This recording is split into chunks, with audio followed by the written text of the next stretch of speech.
The words cut through the cabin air like a blade, sharp, deliberate, and impossible to ignore.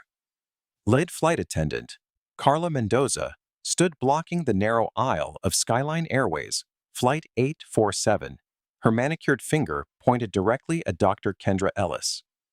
"People like you don't belong in my cabin," she snapped. Security, Dr. Kendra Ellis, stood perfectly still, holding her boarding pass in one hand and her leather medical bag in the other. Her expression remained calm, but something flickered behind her eyes, something Carla should have recognized as dangerous. In that moment, Carla had no idea she had just tried to remove the woman who owned 23% of Skyline Airways from her own airplane. The afternoon sun blazed through the terminal windows at LAX as Gate 42 buzzed with the controlled chaos of a departure. Business travelers clutched phones and laptops. Families corralled restless children. The familiar airport blend of overpriced coffee, jet fuel, and cleaning supplies hung in the air. Dr. Kendra Ellis adjusted the strap of her leather bag and moved forward. She had just returned from a major neurosurgery conference in Los Angeles, where she had delivered a keynote on groundbreaking tumor removal techniques. An important surgery awaited her back east. An 8-year-old boy whose life depended on her steady hands and brilliant mind. She looked ready for a casual lunch rather than a first-class flight. Designer jeans that hugged her athletic frame, a silk blouse in deep emerald that beautifully complemented her dark skin, and comfortable sneakers. Comfort mattered more than appearances when you spent your life on your feet in operating rooms.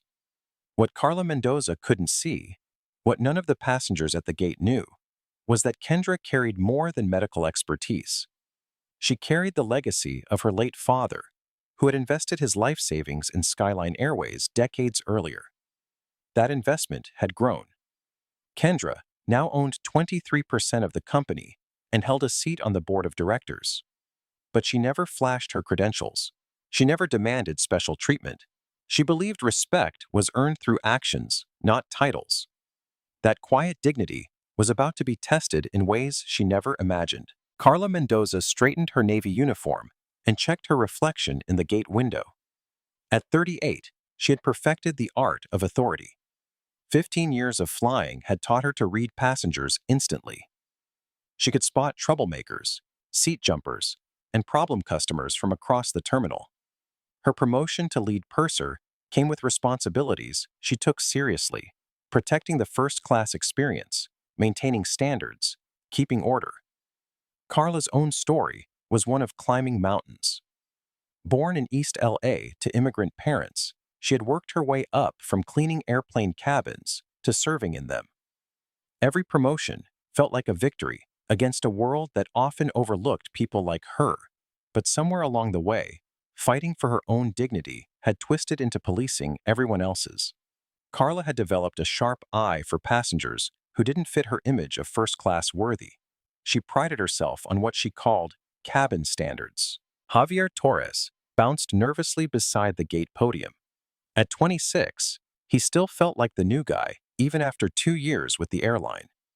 Carla had taken him under her wing, teaching him the unwritten rules of airline service. Javier respected her experience and feared her judgment in equal measure. When Carla spoke, he listened. When Carla acted, he followed. Captain Derek Harlan reviewed his flight plan in the cockpit.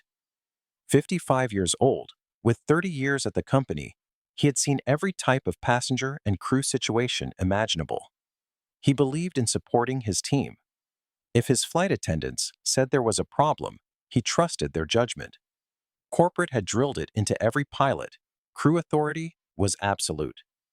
Passenger compliance was non-negotiable. Vanessa Harrington powered down her laptop and gathered her presentation materials.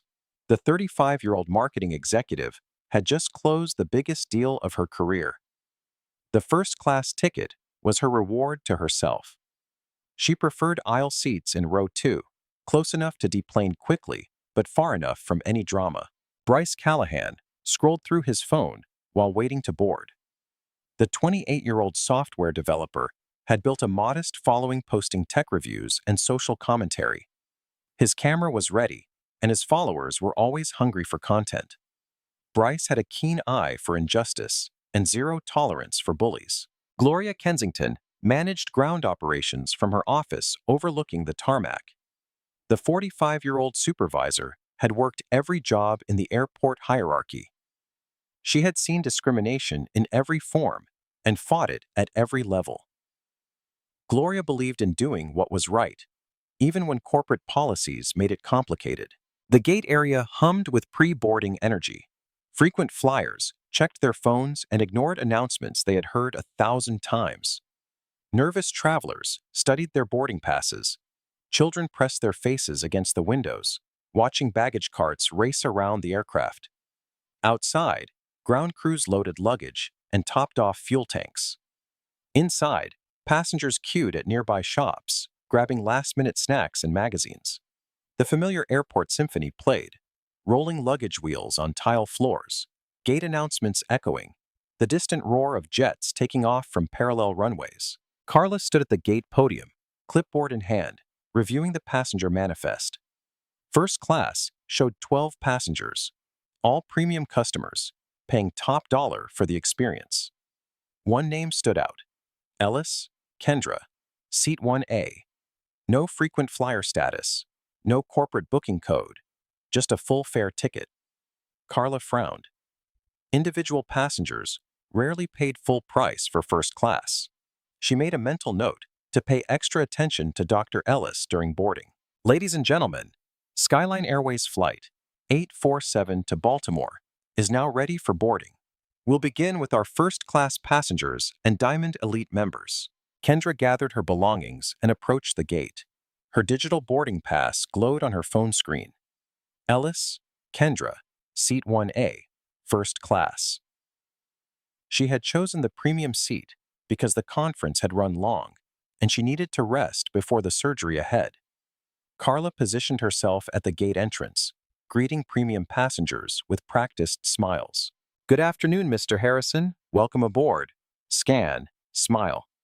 "Mrs. Chen, lovely to see you again." Scan, smile. Kendra stepped forward. Carla's smile faltered slightly as she took in the casual attire, the designer jeans, the comfortable sneakers, the relaxed demeanor. It didn't fit her image of a first-class passenger. "Boarding pass, please," Carla said, her tone a shade cooler than it had been for the others. Kendra held up her phone. The QR code sat clearly visible next to the seat assignment. Carla scanned it. The machine beeped green. Approved. Seat 1A, First Class. "Have a pleasant flight, Dr. Ellis," the gate agent called from behind the podium. Kendra smiled and moved toward the jet bridge. Carla watched her go. Something nagged at the back of her mind. The casual clothes, the comfortable shoes, the relaxed confidence. It didn't fit. Carla made a decision that would change both their lives forever. She called out to Javier Torres, who was handling final boarding preparations. "Javier, I need to verify something on the manifest. Take over here for a minute." She grabbed her crew tablet and hurried down the jet bridge. The narrow corridor connected the terminal to the aircraft. Carla's heels clicked on the metal flooring as she quickened her pace. Kendra had already entered the plane and turned left toward the first-class cabin. Carla caught up just as Kendra approached row 1. "Excuse me, ma'am." Carla's voice carried the full weight of her uniform and years of experience. "I need to verify your seat assignment." Kendra paused, one hand on the leather headrest of seat 1A. She turned with polite confusion. "Is there a problem? The gate agent just scanned my pass." Carla held up her tablet, though she hadn't actually looked at the screen yet. "We've been having some technical issues with the boarding system today. I just need to double-check everything matches up properly." It was the first lie, but it wouldn't be the last. Other first-class passengers filed past, settling into their leather seats without a second glance. Carla positioned herself between Kendra and seat 1A, effectively blocking access to the premium cabin. She made a show of studying her tablet, scrolling with exaggerated focus. "Ma'am, I need to verify this seat assignment," Carla repeated, her voice carrying across the cabin. Several passengers looked up. The tone suggested a problem, and problems in first class were unusual enough to draw attention. Kendra maintained her composure, though a flicker of annoyance crossed her features. The gate agent just scanned my boarding pass. The system confirmed my seat. Is there a specific issue you need to address? We've had several incidents recently with fraudulent upgrades, Carla said loudly enough for nearby passengers to hear. People gaming the system, trying to sneak into cabins they haven't paid for. I'm sure you understand the need for proper verification. The implication hung in the air like smoke. Kendra felt the eyes of other passengers turning toward her. She recognized the familiar sting of being singled out, questioned, made to prove her right to exist in a space she had legitimately purchased. I understand your need to ensure passenger safety, Kendra replied evenly. However, I purchased this ticket weeks ago at full fare. I have all the documentation you might need. Javier Torres appeared in the cabin entrance, slightly out of breath. His eyes darted between Carla and Kendra, sensing tension but unsure of its source. Carla, is everything okay? The gate agent is asking about final boarding count. Everything's fine, Javier. Just handling a seating situation. Can you verify the manifest for seat 1A? Javier pulled out his own tablet and navigated to the passenger list. Ellis, Kendra, seat 1A. Paid in full. No issues flagged. Carla's jaw tightened slightly. The system was working perfectly. The verification was clean, but she had committed to this path, and backing down now would undermine her authority. Javier, can you double-check the payment method? Sometimes fraudulent cards take time to be flagged. Kendra's patience was wearing thin. Excuse me, but this is becoming ridiculous. I'd like to speak with the captain. The captain is conducting pre-flight checks and cannot be disturbed, Carla replied crisply. Now, if you could just step aside while we resolve this verification issue. Vanessa Harrington, seated in 2A, watched with growing discomfort. She had witnessed similar scenes in corporate boardrooms where qualified colleagues were questioned while others were accepted without scrutiny. The pattern was familiar and troubling. Bryce Callahan, boarding with the economy passengers, noticed the commotion in first class. His content creator instincts kicked in. Something was happening, and it didn't look right. He discreetly positioned his phone to capture what was developing.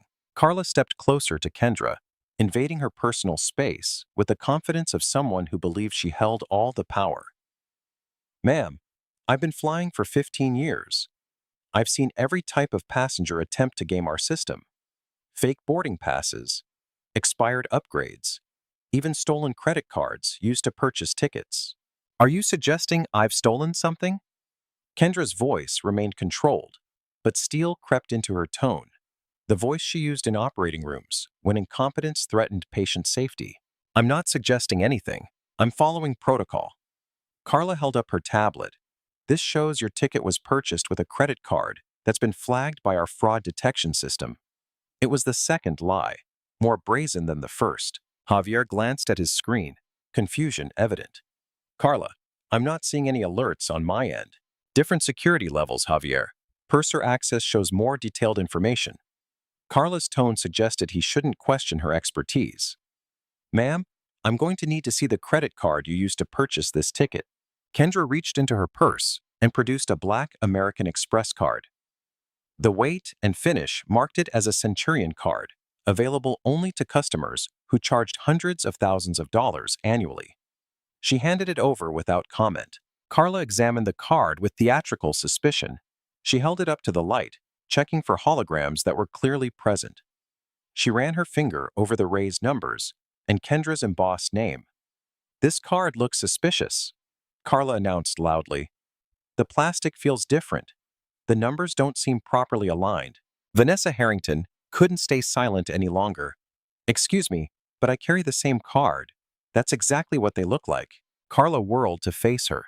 Ma'am, please don't interfere with crew operations. This is a security matter. This is discrimination, Vanessa shot back. You've questioned this woman's ticket, her payment method, and now you're claiming her American Express black card is fake. I've watched 6 other passengers board first class without any verification at all. Kendra appreciated the support, but knew it could backfire. Thank you, but I can handle this. She turned back to Carla. I provided my boarding pass, which your system verified. I've shown you my credit card, which clearly matches the name on the ticket. What else do you need? I need passengers who don't cause disruptions in my cabin, Carla replied. You've been argumentative since the moment you boarded. First-class service requires a certain decorum that, frankly, you don't seem capable of maintaining. The mask was slipping. The professional veneer was cracking to reveal the ugly bias underneath. Economy passengers, filing past the first-class cabin, slowed their pace. Phones emerged from pockets and purses. Bryce Callahan had positioned himself at the edge of first class, his phone recording steadily. He had seen enough workplace discrimination to recognize the signs. This wasn't about ticket verification. This was about something much darker and more familiar. People like you always try to push boundaries, Carla continued, her voice rising. You think because you dress up and carry expensive bags, you can just demand whatever you want. Well, this is my cabin, and I decide who belongs here.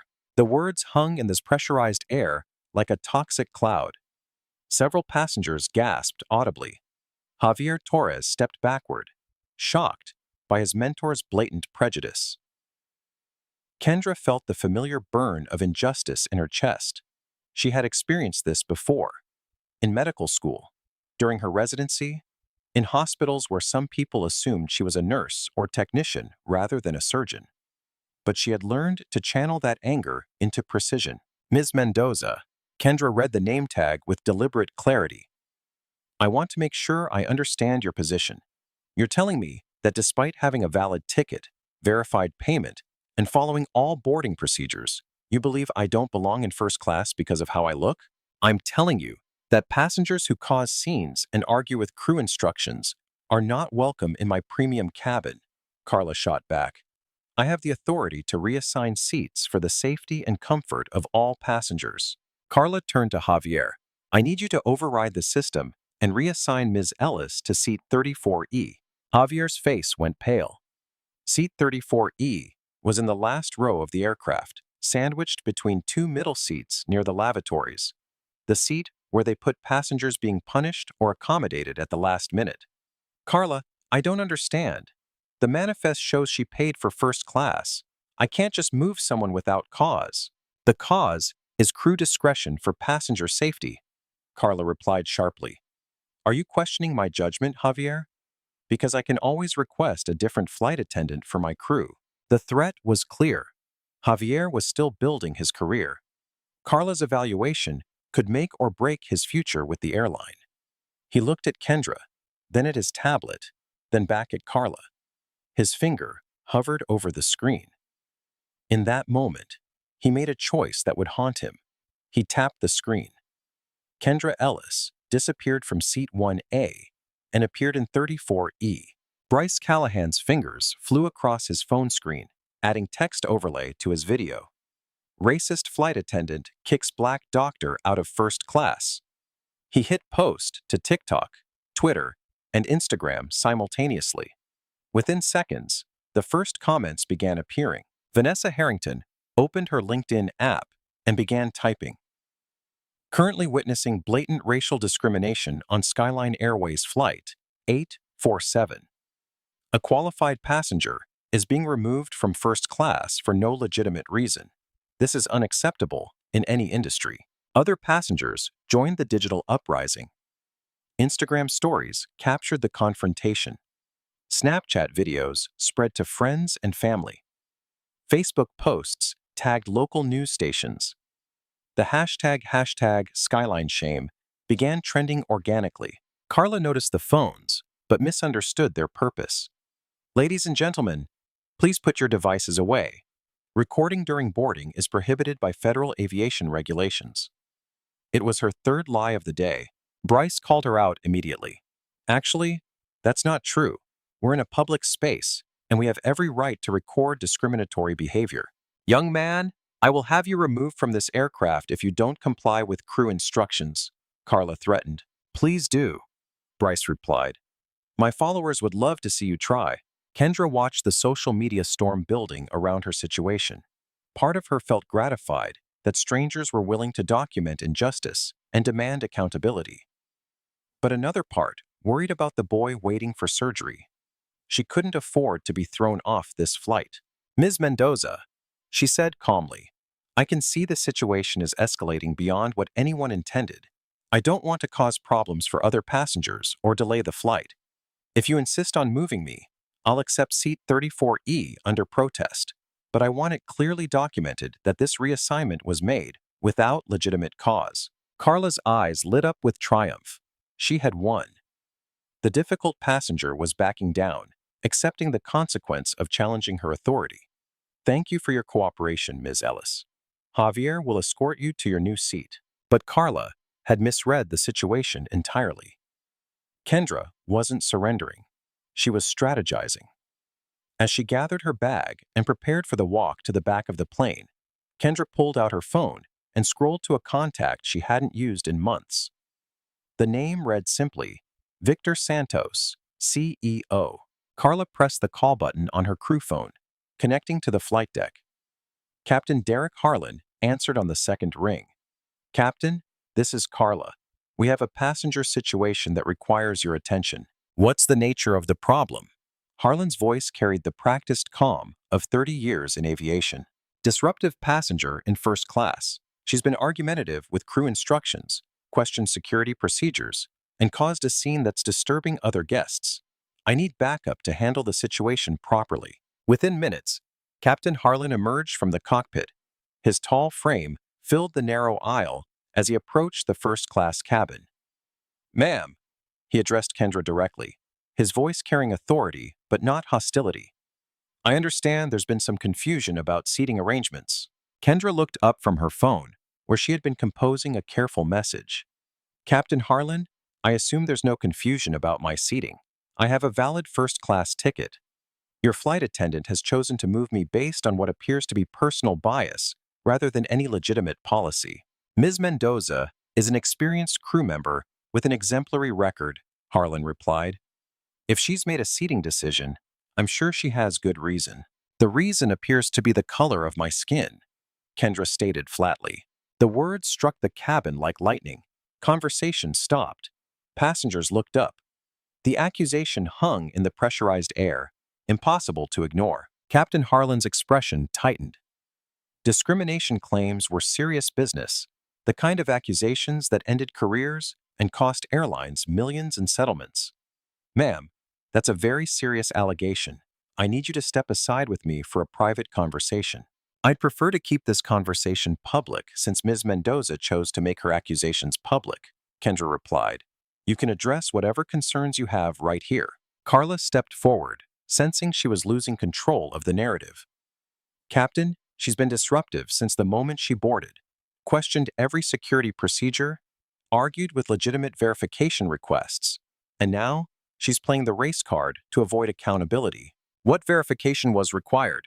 Captain Harlan asked, his pilot's mind working through the logistics. "Fraudulent ticket concerns, suspicious payment methods, and behavioral red flags." Carla rattled off her list of fabricated justifications. Javier Torres, who had been silent throughout the escalation, finally found his voice. "Captain, I checked her reservation multiple times. Everything was legitimate. No fraud flags, no payment issues, no problems at all." Carla whirled on him, fury blazing in her eyes. "Javier, you're out of line. Return to your station immediately." But Javier had crossed his own line in the sand. "Carla, I can't stay silent anymore. This is wrong, and you know it." The young flight attendant's courage sparked something in Vanessa Harrington. She unbuckled her seatbelt and stood. "Captain Harlan, I'm Vanessa Harrington, VP of Marketing at Harrington Communications. I witnessed this entire interaction. Dr. Ellis was polite, professional, and cooperative. Ms. Mendoza made multiple false claims about her ticket, her payment method, and her behavior. This is textbook discrimination, and it's being documented by dozens of passengers." Kendra appreciated the support, but recognized the captain was in an impossible position. Crew authority was sacred in aviation. Questioning a senior flight attendant's judgment could undermine the entire hierarchy that kept flights safe. "Captain, I understand your position," she said calmly. You have to support your crew, but I want you to understand mine. I'm Dr. Kendra Ellis. I'm a neurosurgeon. I have a life-saving surgery scheduled the following morning. I cannot miss this flight." The revelation hit like a second lightning strike. Doctor, surgeon, life-saving operation. The stakes suddenly felt much higher than a seating dispute. "Doctor, I appreciate the gravity of your situation," Captain Harlan said carefully, "but I also have to ensure the safety and comfort of all passengers. If Ms. Mendoza believes there's a behavioral concern, there is no behavioral concern," Kendra interrupted, her surgeon's precision cutting through diplomatic language. "There is only bias, and if you support it, you become part of it." Carla sensed the mood shifting against her. Passengers were filming, witnesses were speaking up. Even her own crew member was questioning her authority. She needed to reassert control before the situation spiraled completely out of hand. "Captain, with all due respect, I've been managing passenger situations for 15 years. I know disruptive behavior when I see it. This passenger has been argumentative, confrontational, and disrespectful since the moment she boarded. I cannot guarantee the safety of other first-class passengers with her in the cabin." It was her boldest lie yet, but Carla delivered it with the confidence of someone who had never been successfully challenged. "Furthermore," she continued, "she's violated multiple FAA regulations by encouraging passengers to record crew members, disrupting boarding procedures, and creating a hostile environment. I'm formally requesting her removal from the aircraft." The ultimatum was clear. Carla was escalating beyond seat reassignment to complete removal. It was the nuclear option, and she was betting that her years of service and the captain's loyalty to his crew would carry the day. Captain Harlan found himself in the nightmare scenario every pilot dreaded: a discrimination claim, crew conflict, passenger uprising, and potential federal violations all wrapped into one volatile package. Whatever decision he made would have lasting consequences. Kendra recognized the moment for what it was. Her next words would determine not just her own fate, but potentially the future for every passenger who didn't fit someone else's narrow definition of belonging. "Captain Harlan, Ms. Mendoza is asking you to choose between supporting discrimination and upholding justice. I understand that's not an easy choice when careers and relationships are at stake, but history will remember what you do in this moment." She paused, letting the weight of that statement settle across the cabin. "I'm going to make this easy for you. I'll accept reassignment to seat 34E. I won't fight your crew's decision. I won't file a complaint with the FAA. I'll take the middle seat in the back row, sit quietly, and get to my destination in time for my surgery." Carla smiled, misreading Kendra's concession as total victory. But Kendra continued, her voice carrying a new edge.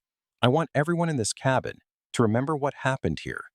I want them to remember that in this day and age, a qualified passenger was moved to the worst seat on the plane because she didn't look like what a flight attendant thought she should look like." She looked directly at the recording phones scattered throughout the cabin. "I want everyone watching these videos to understand that discrimination isn't always men in white hoods burning crosses. Sometimes, it's professionals in uniforms making decisions based on bias they don't even recognize." Kendra gathered her bag and started the long walk toward the economy cabin. But she had one final card to play, and she played it with surgical precision. "Oh, and Captain Harlan, when this video goes viral, and it will, remember that you had a choice to do what was right.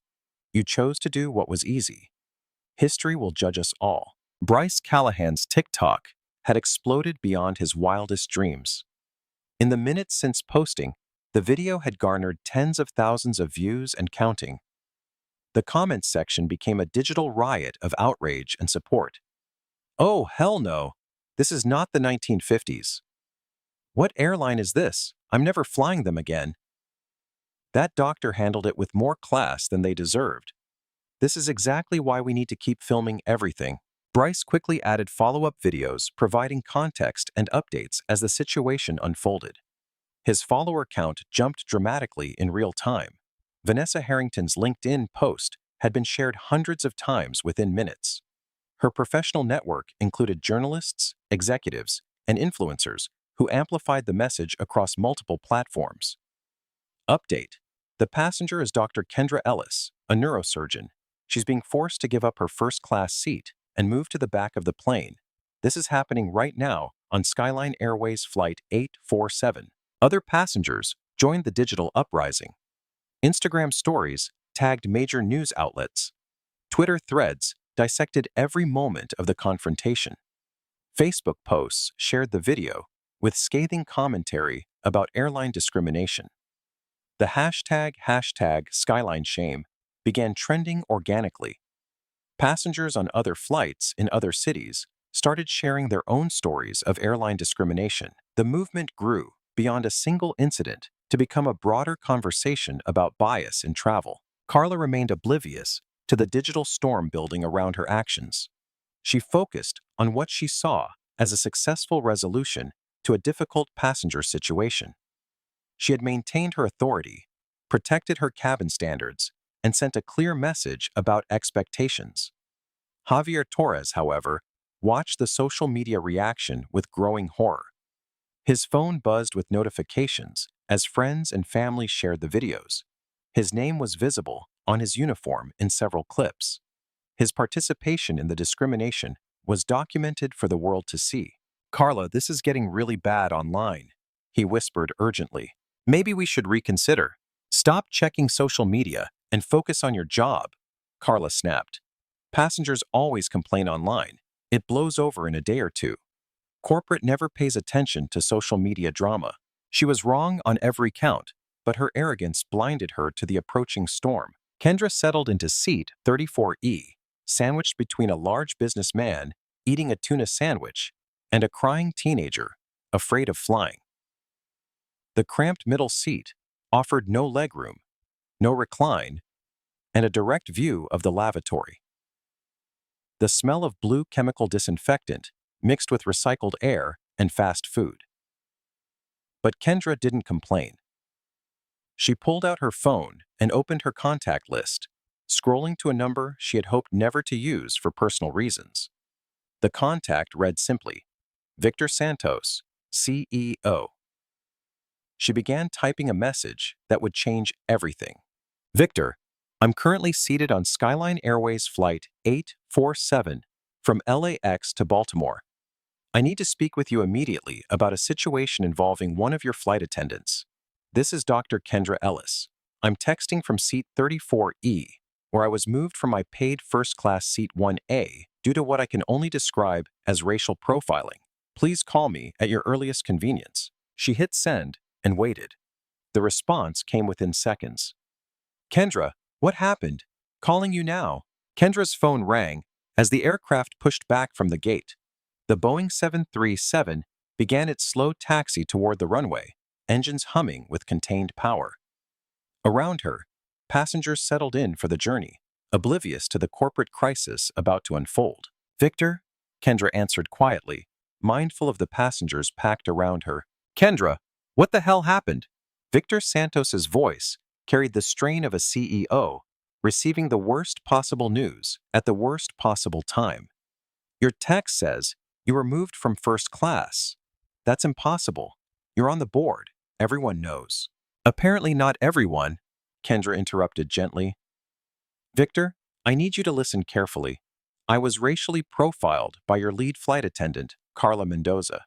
She questioned my ticket, claimed my credit card was fraudulent, and moved me to the back of the plane based solely on her assumption that I didn't belong in first class." The silence on the other end spoke volumes. Victor Santos had built Skyline Airways from a regional carrier into a national player through aggressive customer service and employee satisfaction initiatives. Discrimination lawsuits were his worst nightmare, both financially and personally. "Tell me everything," he said finally. Kendra recounted the incident with clinical precision. She described Carla's behavior, the false claims about fraud alerts, the public humiliation, and the ultimate forced relocation. She mentioned the recorded evidence, the viral social media response, and the growing public relations disaster. "Victor, I'm not calling for revenge or compensation. I'm calling because this represents a fundamental failure in your company's culture.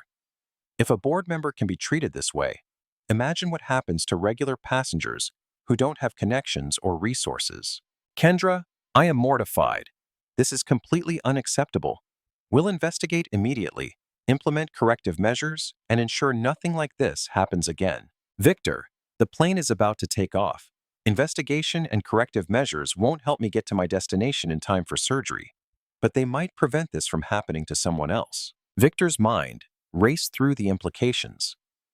A board member discriminated against by his own employees. Viral video evidence spreading across social media. Potential lawsuits, federal investigations, and brand damage that could take years to repair. Kendra, I'm going to fix this right now. Don't hang up. Victor Santos burst from his corner office into the operations center at Skyline Airways headquarters. The late afternoon shift was handling routine flight monitoring, weather updates, and minor scheduling adjustments. They were unprepared for the Category 5 hurricane about to hit their desks. I need Flight 847 return to LAX immediately, Victor announced to the room. Priority 1, Emergency Protocols. Operations Manager Sarah Kim looked up from her console. Sir, Flight 847 is about to enter the runway queue for takeoff. Returning to gate will delay the flight and cost.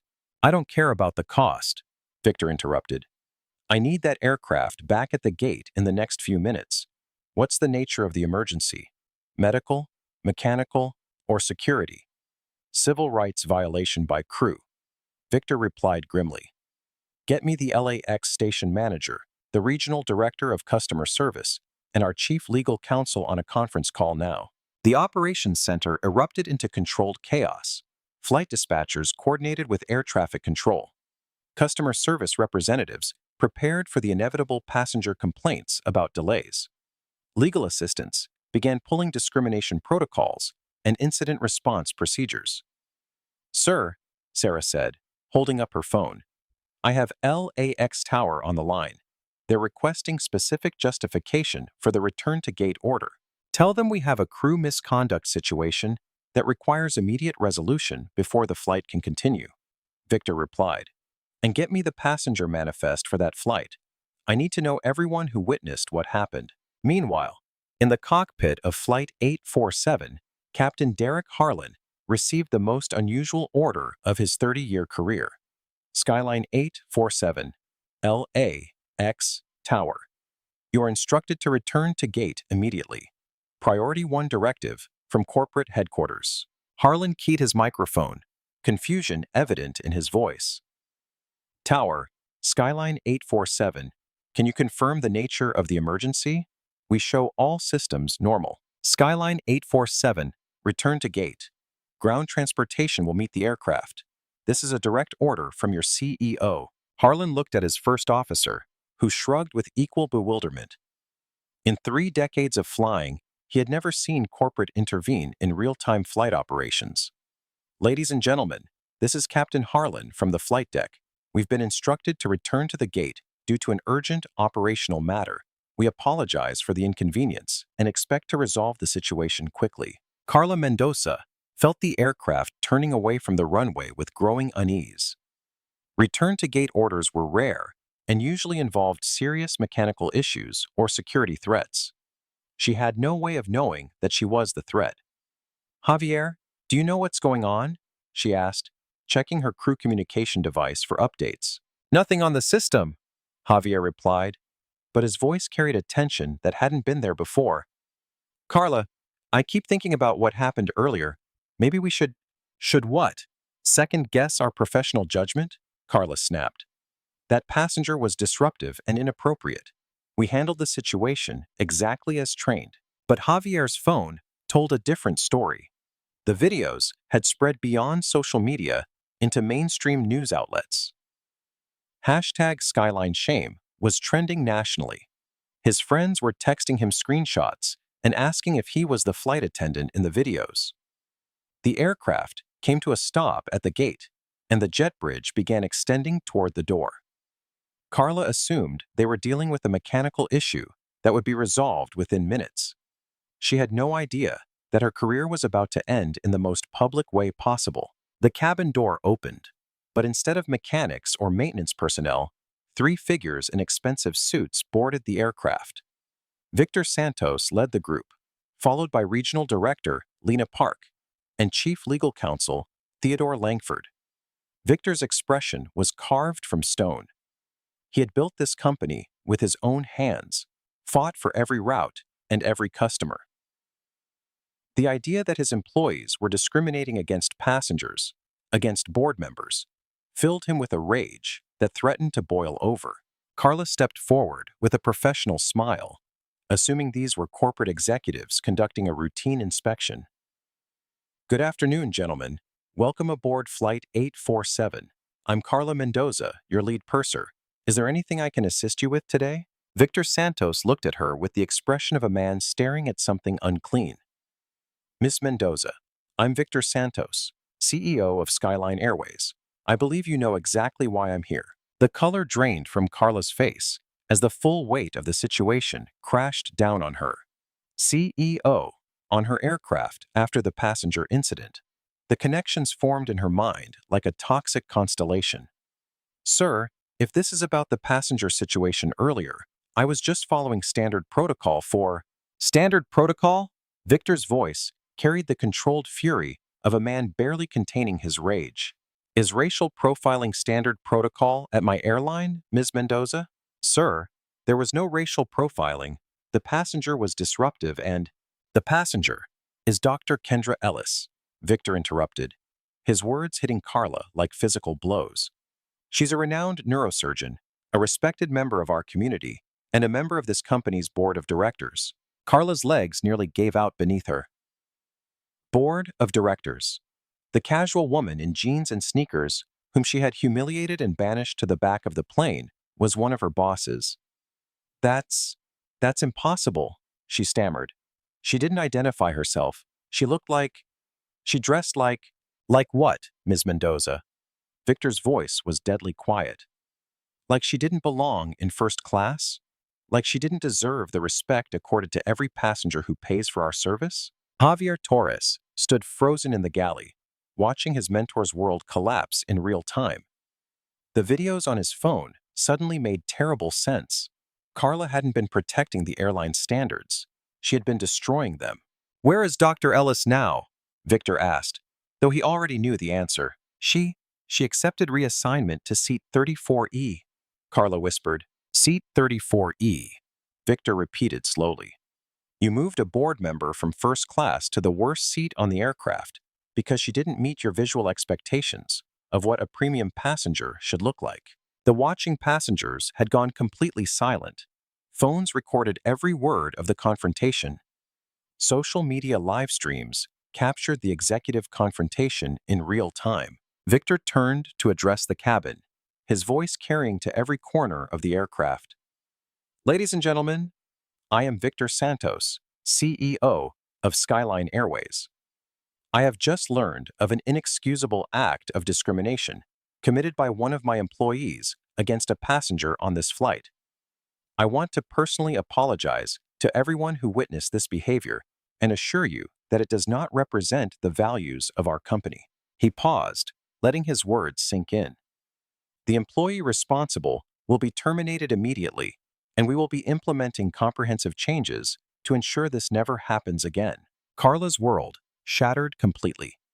15 years of service, pension, benefits, healthcare coverage, professional reputation, everything disappeared in the space of a single sentence. Mr. Santos, please, you don't understand. I was protecting our brand standards. I've been Employee of the Month 3 times. I have excellent performance reviews. This is just a misunderstanding that got blown out of proportion. A misunderstanding? Victor's voice rose slightly. Ms. Mendoza, you completely humiliated a passenger based on her race. You lied about fraud alerts that didn't exist. You manipulated our reservation system to move her out of a seat she legitimately purchased, and you did it all with the arrogance of someone who believed she would never be held accountable. The CEO's words carried across the cabin and into the phones recording every syllable. This wasn't just a termination. It was a public reckoning. Kendra Ellis appeared at the front of the aircraft, having made her way from seat 34E. She moved with the quiet dignity that had carried her through years of discrimination in operating rooms and boardrooms. "Dr. Ellis," Victor said, his voice softening with genuine respect and regret. "I cannot adequately express how sorry I am for the treatment you received today." "Thank you, Victor," Kendra replied calmly. "But your apology isn't what matters most right now." She turned to face Carla, who stood trembling beside the galley. "What matters is ensuring this never happens to anyone else." Carla Mendoza stared at Kendra Ellis with the expression of someone watching their entire world collapse. The casual passenger she had dismissed and humiliated now stood before her as the embodiment of her worst nightmare, a person with the power to end her career.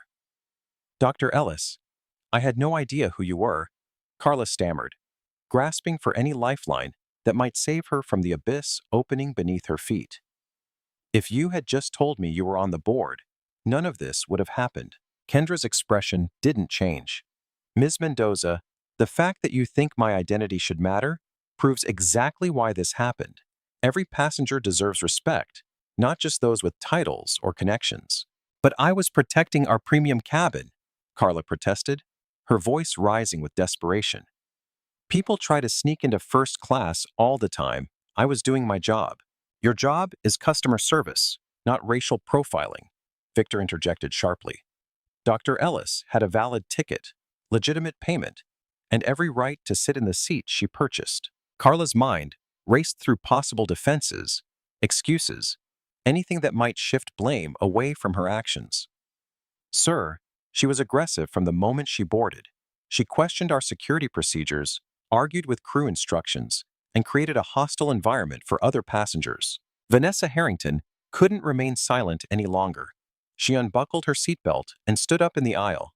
"That is an absolute lie," she declared, her voice carrying the authority of someone accustomed to corporate boardrooms.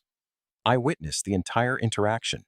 Dr. Ellis was polite, patient, and professional throughout your harassment." "Thank you, but you don't need to," Kendra began. "Yes, I do," Vanessa interrupted. "I've sat in boardrooms where qualified colleagues were questioned and dismissed, while less qualified people were accepted without scrutiny. I recognize discrimination when I see it, and I will not stay silent." Bryce Callahan had been live streaming the confrontation to his rapidly growing audience. His follower count had exploded as the story went viral. Comments flooded in from viewers around the world. "Ma'am," he called out to Carla, "you might want to check social media. Your behavior is trending nationwide." Carla pulled out her phone with shaking hands and opened Twitter. The hashtag Skyline Shame was trending at #1 globally. Videos of her confrontation with Kendra had been viewed millions of times. Her name, face, and actions were being dissected by thousands of strangers. "This isn't fair," she whispered, scrolling through pages of condemnation. "I made one mistake. People are calling for me to be arrested, fired, banned from flying. They're threatening my family." "You made a series of deliberate choices," Kendra corrected. "You chose to question my ticket when the system verified it. You chose to claim fraud alerts that didn't exist. You chose to move me based on your bias about what first-class passengers should look like." Javier Torres, who had been silent throughout the confrontation, finally found his voice. "Carla, I tried to tell you the manifest was clean. I tried to warn you that passengers were recording. You threatened my job when I questioned your judgment." Carla whirled on him, fury blazing in her eyes. "Javier, I mentored you. I taught you everything about this job. How dare you turn on me now?" "You didn't teach me to discriminate," Javier replied quietly. "You taught me to follow orders without questioning them. Today I learned that sometimes following orders makes you complicit in something wrong." Victor Santos addressed the cabin once more, his voice carrying executive authority. "I want to hear from anyone who witnessed the incident involving Dr. Ellis. Your testimony will be crucial for our investigation and any potential legal proceedings." Hands shot up throughout first class and economy. Passengers who had remained silent during the discrimination now found their voices in the presence of corporate leadership. An elderly man in seat 3B stood first. "I'm retired," Judge William Harrison. I watched Ms. Mendoza repeatedly harass Dr. Ellis for no legitimate reason. Her behavior was discriminatory, unprofessional, and legally actionable. A business traveler in 4A added, she questioned Dr. Ellis's credit card, claiming it looked fake. I carry the same American Express Centurion card. There was nothing suspicious about it. Bryce Callahan waved his phone. I recorded the entire incident. It's already been viewed millions of times. The evidence is clear and undeniable. I posted about it on LinkedIn, Vanessa Harrington said. My network includes journalists and civil rights attorneys. This story is spreading beyond social media. Even passengers from economy spoke up. A college student shared her Instagram story documenting the walk of shame. A businessman shared his Twitter thread breaking down each discriminatory action. Carla listened to the testimonies with growing horror. Every witness contradicted her version of events. Every recording showed her bias in stark detail. The overwhelming evidence painted her as exactly what she was, a bully who had finally picked on the wrong person. This is a setup, she said desperately.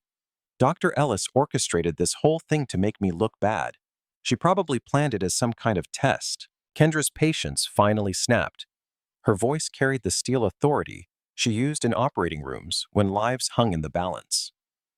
Ms. Mendoza, I am a neurosurgeon. I spend my days saving lives, not plotting elaborate schemes to expose airline discrimination. Your paranoid conspiracy theories only make your behavior more inexcusable. The cabin fell silent. The dignity and purpose in Kendra's words contrasted sharply with Carla's desperate deflections. Victor Santos had heard enough testimony to confirm his worst fears. This wasn't a misunderstanding or miscommunication. It was clear-cut discrimination by an employee who had felt empowered to act on her biases. Ms. Mendoza, he said formally, you are terminated from Skyline Airways, effective immediately, for gross misconduct, violation of company policies, and discriminatory behavior toward passengers. You can't do this, Carla shrieked, her professional composure finally cracking completely. I have union representation. I have 15 years of service. This is wrongful termination. Your union can't protect you from the consequences of illegal discrimination. Legal counsel Theodore Langford spoke for the first time. We have multiple witnesses, video evidence, and documented policy violations. Your employment is terminated for cause, which means no severance pay, no continued benefits, and forfeiture of pension contributions. The financial reality hit Carla like a physical blow. 15 years of retirement savings gone. Health insurance gone. References for future employment destroyed by viral videos that would follow her forever. Dr. Ellis, Victor continued, on behalf of Skyline Airways, I offer our most sincere apologies for the treatment you received today. We will provide full restitution for your experience, including refunding your ticket and providing compensation for the discrimination you endured. Victor, I don't want your money, Kendra replied. I want your commitment to change. I want policies that prevent this from happening to other passengers who don't have board connections to protect them. Victor nodded solemnly. You have it.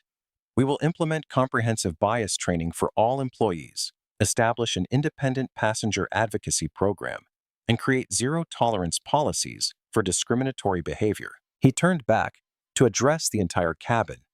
Ladies and gentlemen, what happened here today represents a failure of our company's values. Dr. Ellis has shown remarkable grace in the face of inexcusable treatment. We will learn from this incident and emerge as a better airline.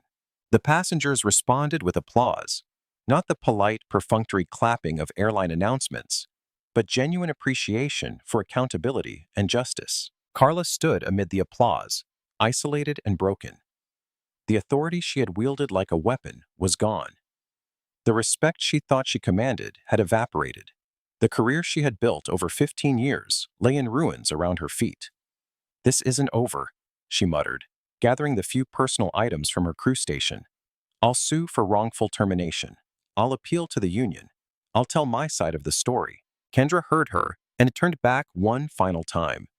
Ms. Mendoza, the world has already heard your side of the story. They heard it when you questioned my legitimacy, claimed my credit card was fraudulent, and moved me to the back of the plane. Your side of the story is exactly why you're being fired. Security officers boarded the aircraft to escort Carla off the plane. She walked the same aisle Kendra had walked earlier, but her journey ended very differently.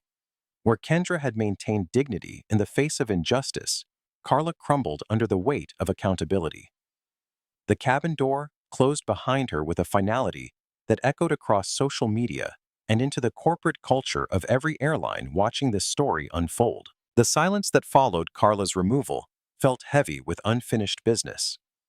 Victor Santos remained in the first-class cabin, his executive team flanking him like generals planning the aftermath of a battle. The viral videos continued spreading across social media platforms, but the immediate crisis required immediate action.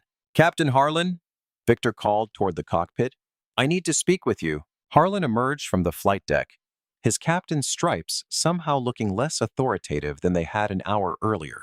His decision to support Carla without investigating her claims had become part of the documented discrimination. "Captain, you supported your flight attendant's decision to move Dr. Ellis without verifying her claims or investigating the passenger complaints. Can you explain your reasoning?" Harlan straightened his shoulders, falling back on decades of training about crew authority and chain of command. "Sir, standard protocol requires supporting crew decisions regarding passenger safety and cabin management. Ms. Mendoza had 15 years of experience and an excellent service record.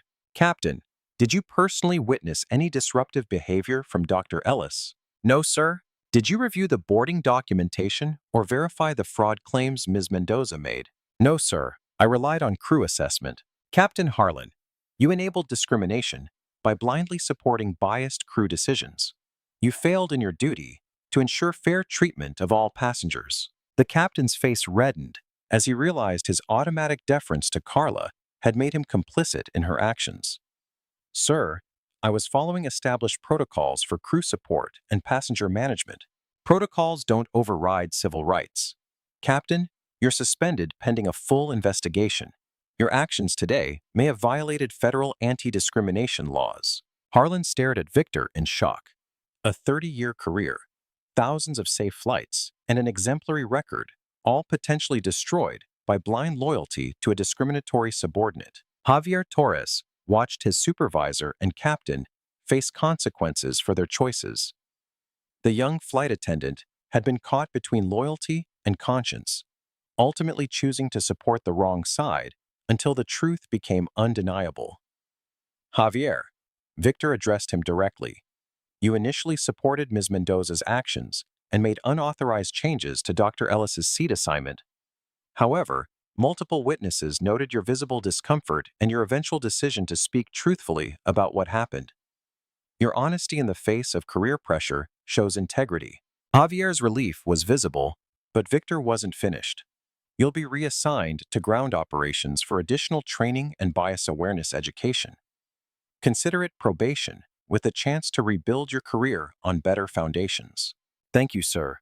I won't let you down again." Kendra watched the corporate accountability unfold with mixed emotions.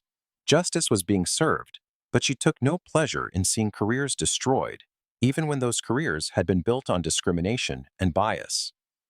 "Victor," she said quietly, "these individuals made terrible choices, but they're also products of a culture that allowed those choices to go unchecked for years.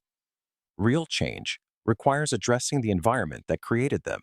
Victor Santos nodded at Kendra's wisdom, then addressed the entire cabin once more, his voice carrying the gravity of a leader implementing fundamental change. "Ladies and gentlemen, what happened today has exposed serious gaps in our company culture and training.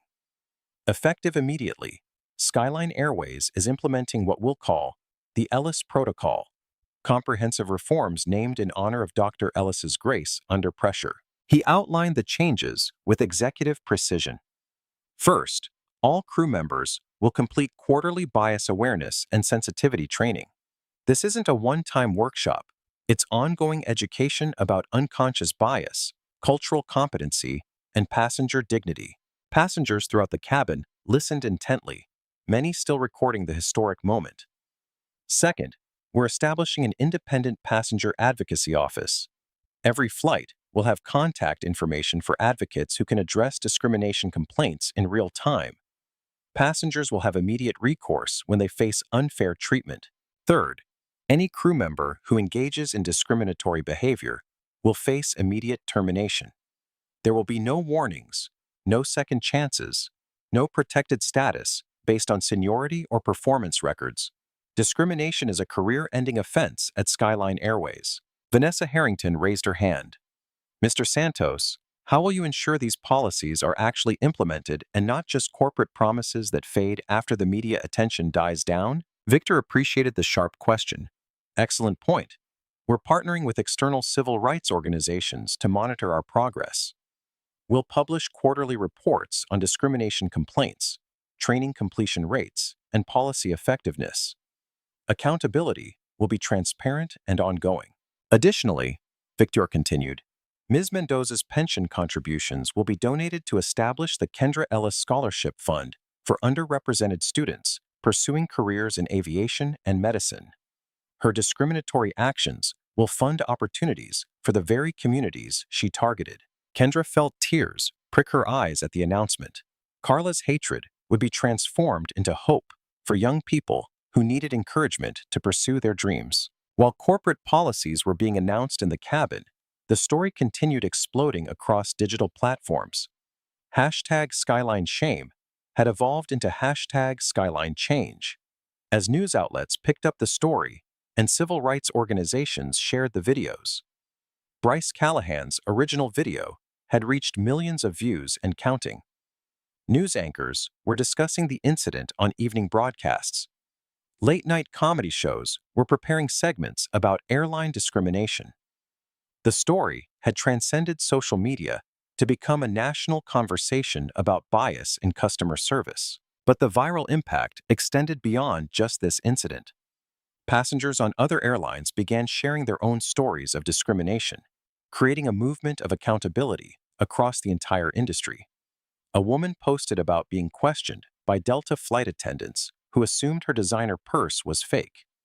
A businessman shared his experience of American Airlines crew members repeatedly asking him to prove he belonged in business class. An elderly couple described being moved by United staff who claimed their attire wasn't appropriate for premium seating. Airline discrimination became a trending topic as thousands of travelers shared experiences they had previously suffered in silence. The movement Kendra had sparked, by simply refusing to accept mistreatment, was empowering others to speak their truth. Major news networks requested interviews with Kendra, but she declined most media appearances. Her focus remained on her patient waiting for surgery, not on becoming the face of airline reform. However, she did agree to one brief statement that Bryce Callahan captured on video. This was never about getting my seat back or receiving special treatment because of my position. This was about dignity. Every passenger, regardless of race, appearance, or economic status, deserves to be treated with respect. I hope this incident reminds us all that discrimination hurts everyone and that speaking up for what's right is everyone's responsibility. The statement was shared millions of times, becoming the definitive message of the movement she had inadvertently launched. As Flight 847 finally prepared for its delayed departure to Baltimore, Victor Santos made one final gesture. Dr. Ellis, I'd like to personally escort you back to seat 1A. It's the least we can do after the inexcusable treatment you received. Kendra smiled, but shook her head. Thank you, Victor, but I'm going to stay in seat 34E. The decision surprised everyone in the cabin. Why would she remain in the cramped middle seat when justice had been served and her rightful place restored? These passengers in economy showed me more kindness and support than I received in first class, Kendra explained. They documented the discrimination, spoke up for justice, and reminded me that human decency isn't determined by ticket price. She looked around at the economy passengers who had become her allies. Besides, I've learned that the size of your seat doesn't determine the size of your character. I'd rather sit with people who stand up for what's right than in a cabin where discrimination was allowed to flourish. The economy section erupted in applause. Passengers reached across aisles to shake Kendra's hand and thank her for her courage. Children asked for her autograph. Adults shared their own stories of facing discrimination and finding the strength to persevere. Kendra spent the remainder of the flight talking with her fellow passengers, learning their stories, and building connections that transcended class barriers. She helped a nervous teenage flyer overcome his anxiety. She gave career advice to a young woman interested in medicine. She listened to an elderly veteran share stories about facing discrimination in the military and civilian life. As Flight 847 approached Baltimore, Kendra realized that Carla's discrimination had led to something beautiful. A reminder that justice often emerges from the most unexpected places, and that dignity isn't something you can assign or take away based on appearances. The plane touched down at Baltimore/Washington International Airport hours behind schedule. Kendra had missed her planned evening preparations, but she felt more ready for the surgery than ever. She had been reminded of why her work mattered, why fighting for justice was worth the struggle, and why treating every person with dignity wasn't just good policy, it was good humanity. As passengers deplaned, many stopped to thank Kendra personally. Flight attendant Javier Torres, his crew badge temporarily removed pending additional training, approached her with tears in his eyes. "Dr. Ellis, I want to apologize for my part in what happened today. I should have spoken up sooner. I should have stood up to Carla when I knew she was wrong." Kendra placed a gentle hand on his shoulder. "Javier, recognizing your mistakes is the first step toward growth. Use this experience to become the flight attendant who protects passengers instead of enabling discrimination. The aviation industry needs allies, not just bystanders." The young man nodded solemnly, understanding that his redemption would come through future actions, not past regrets. 6 months later, discrimination complaints were down dramatically across the network. Customer satisfaction scores were at all-time highs. The Ellis Protocol had transformed the entire corporate culture. Carla Mendoza hadn't fared as well. The viral videos had made her unemployable in the airline industry. She had found work at a department store in suburban Los Angeles, earning minimum wage and facing regular recognition from customers who remembered her face from social media. The discrimination that had once given her a sense of power now haunted her daily existence. Meanwhile, Vanessa Harrington had parlayed her witness testimony into a consulting career focused on corporate discrimination prevention.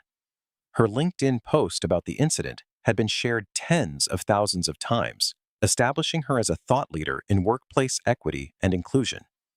Bryce Callahan's social media following had grown dramatically across multiple platforms.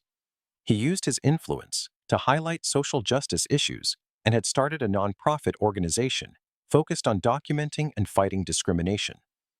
The viral video that launched his advocacy had generated enough speaking fees to allow him to become a full-time activist. Captain Derek Harlan had been terminated after the full investigation revealed a pattern of enabling discriminatory crew behavior through blind loyalty rather than independent judgment. His 30-year career had ended in disgrace, a cautionary tale about the dangers of unquestioned authority and unchecked bias. The Ellis Protocol had become the gold standard for airline anti-discrimination policies. Within months, every major carrier had implemented similar programs, driven both by public pressure and the threat of federal intervention. Delta Airlines launched Dignity in Flight training that required crew members to document and justify any passenger reassignment. American Airlines created a real-time complaint system that connected passengers directly to corporate customer advocates. United established an independent monitoring board that tracked discrimination complaints and published quarterly transparency reports. The changes extended beyond airlines. Hotels, restaurants, retail stores, and other customer-facing industries adopted similar zero-tolerance policies for discriminatory behavior. The phrase, "Remember Flight 847," became shorthand for the consequences of allowing bias to influence customer service decisions. Federal regulators had taken notice as well. The Department of Transportation announced new rules requiring airlines to report discrimination incidents and implement specific training protocols.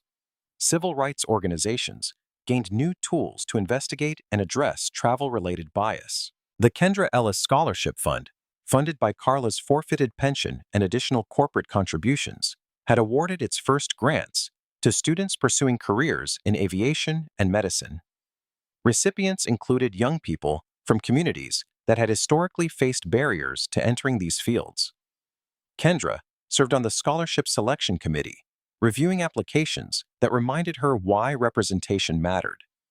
One essay from an aspiring pilot who had faced discrimination at flight school particularly moved her. Dr. Ellis showed me that dignity isn't something you ask for, it's something you demand. Her courage gave me the strength to continue pursuing my dreams despite the obstacles. On the 6-month anniversary of Flight 847, Kendra received an unexpected phone call from Victor Santos. "Kendra, I wanted to give you an update on our progress. Discrimination complaints are down dramatically across our network. Customer satisfaction scores are at all-time highs. The Ellis Protocol has transformed our entire corporate culture." "That's wonderful, Victor. But the real measure of success isn't the absence of complaints. It's the presence of dignity in every interaction." "Absolutely. And I have something else to share. The boy you operated on the day after the flight, he's been accepted into our youth aviation program. His father specifically requested to thank you personally." Kendra felt tears well up in her eyes. The surgery that had motivated her determination to reach her destination, despite discrimination, had saved a child who might now pursue a career in the very industry where she had fought for justice. That evening, Kendra reflected on the unexpected journey that had begun with a simple desire to fly home and rest before surgery. What had started as personal discrimination had evolved into something much larger, a reminder that individual courage could create collective change. She thought about Carla Mendoza, not with anger or satisfaction, but with sadness for the opportunities lost when people choose bias over humanity. She thought about Javier Torres, whose redemption showed that people could change when confronted with the consequences of their choices. She thought about the countless passengers who now traveled with greater dignity because others had been willing to document injustice and demand accountability. Kendra's phone buzzed with a final message of the day from Bryce Callahan. "Dr. Ellis, your story inspired me to start documenting discrimination wherever I see it. Today I helped an elderly man who was being mistreated at a restaurant. He thanked me and said, 'Remember Flight 847? Justice spreads when people choose to act. Thank you for showing us how.'" Kendra smiled and typed her response. "Bryce, thank you for understanding that this was never about me getting my seat back. It was about making sure no one else loses theirs. Keep fighting the good fight." She put down her phone and looked out at the Baltimore skyline, lights twinkling like stars in the darkness. Tomorrow would bring new patience, new challenges, new opportunities to make a difference. But tonight, she was grateful for a journey that had reminded her that dignity isn't determined by where you sit. It's defined by how you stand when it matters most. The story of Flight 847 would be told and retold in corporate training sessions, civil rights workshops, and family dinner conversations. It would serve as a reminder that discrimination thrives in silence and withers in the light of accountability. Most importantly, it would inspire others to speak up when they witnessed injustice, knowing that individual courage could spark collective change. Dr. Kendra Ellis had boarded a plane seeking rest before surgery. She had encountered discrimination that could have broken her spirit or derailed her mission. Instead, she had chosen dignity over anger, justice over revenge, and transformation over punishment. In doing so, she had changed not just an airline, but an entire industry's approach to treating every passenger with the respect they deserved. The revolution hadn't begun with protests or legislation. It had started with a simple truth: everyone deserves to be treated with dignity, regardless of how they look or where they sit. And sometimes, it only takes one person refusing to accept less than they deserve to change everything.